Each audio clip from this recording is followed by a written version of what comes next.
Australia in Opposition, it's a pleasure to welcome Beau Sale.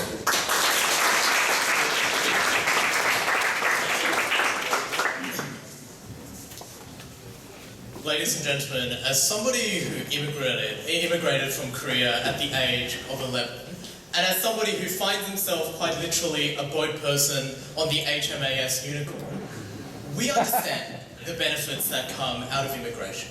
But what we are against in this debate is the indiscriminate acceptance of anybody who wants to come to a country, because we believe that that is the kind of thing that destroys future prospects around the world. With that in mind, I'll look at 2 points in rebuttal. First, where does the government responsibility lie in this debate? And second, what does this do for crime and the future prospects of countries? I'll look at the first one first. First of all, we asked the opposition what they actually meant when they talk about freedom of immigration, because it was very unclear from that opposition's model what it meant. They told us they came from a voice in Washington. That voice in Washington didn't know what they were talking about, because all they wanted to say was that, like, government should give you a reason.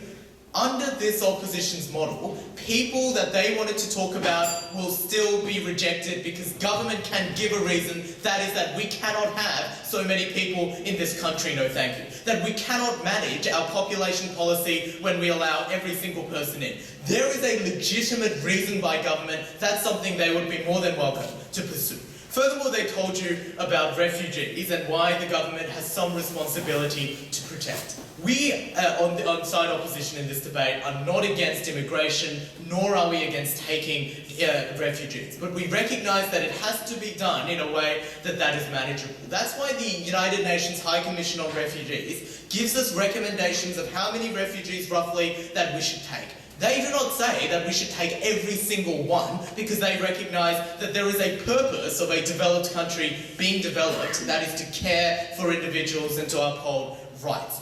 The problem with this team, no thank you, is that it is bad for every single member of that country when a nation is overburdened with people it cannot handle. That moves me to the second point in this debate, what this will mean for gangs and crimes and so forth.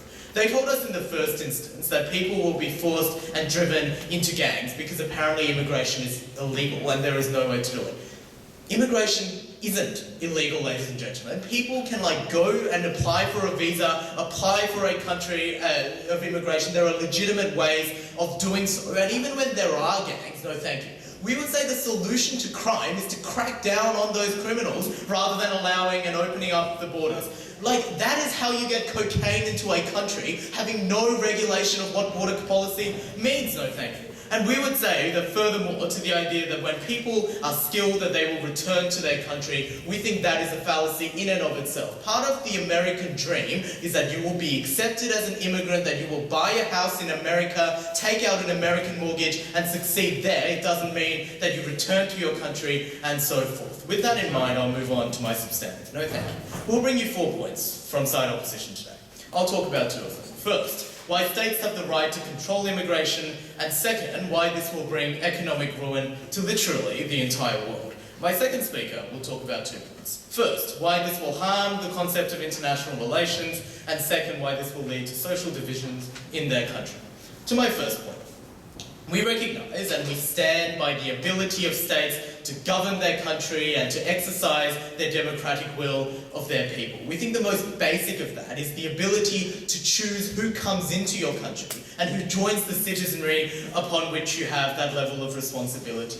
We think that state sovereignty as an internationally recognised principle breaks down in this debate in 2 main areas. First is the ability to protect your border. We think the surest sign of statehood is the ability and the recognition that there is a certain land upon which you have jurisdiction and you're allowed to rule there without any interruption. We would say that it undermines the safety of those countries when we allow anybody, with a criminal record or people who they decide is undesirable into their country because they're simply being indiscriminate.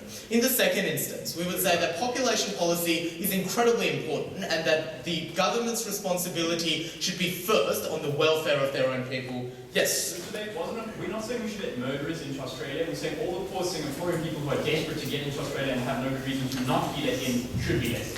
Yeah, you can't simply say from a vague model that didn't tell us anything about the kinds of people you're accepting, that you're accepting the most sympathetic stakeholder in this debate and you're keeping out everybody else. That is not what you do when you say, we will open our borders and we will allow people in because we support free immigration. That's the burden on your side.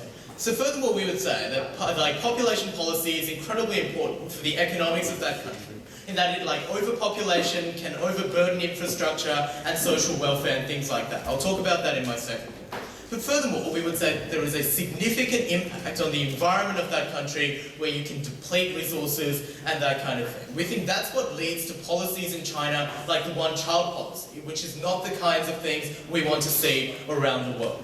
This model undermines that right in two main ways. First of all, they take away the ability of states to decide how many people they take in, but second, they take away the ability of them to choose who they want in their country. We think that's abhorrent.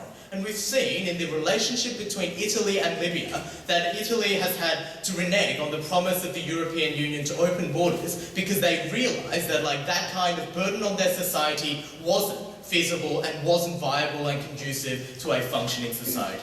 I'll move on to my second point, why this will bring economic ruin to the world. First, we'll talk about the developed countries. No, thank you.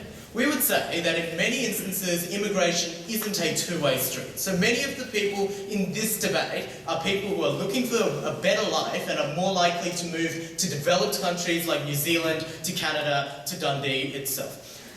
We think that's the kind of thing that destroys population planning in these countries. In the first instance, it destroys the number of jobs, even if these people are employed. Because the number and the supply of labour will throw out the demand in those countries. Before I continue, yes? So would you not contest the fact that immigrants are going into countries, taking jobs away? We allow for accurate population planning because we provide them with legitimate means to enter that country. Yeah, we can get accurate population planning in other ways, like having regulation on immigration. The way we don't do that is by allowing millions of people into a border. We would rather not know that millions of people are coming into countries and ruining that economy rather than having that happen in the first instance. But second, we would say that under jobs, that it destroys wages in those countries when the demand becomes too high.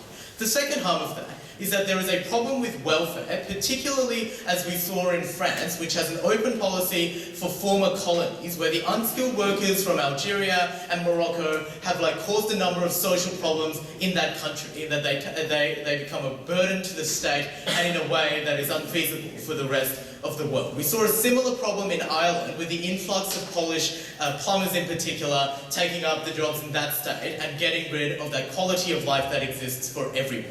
Second, we would say that this harms the developing world as well. Because we would say the vast majority of people that immigrate from these countries are usually wealthy and often skilled workers. So you take away the one doctor in a village in Africa and in the developing world, and you condemn that developing world to years more of suffering when you take away those individuals. Ladies and gentlemen, not only do we stand by the ability of the state to maintain its sovereignty, we stand by its right to run a functioning country. We're very proud to oppose.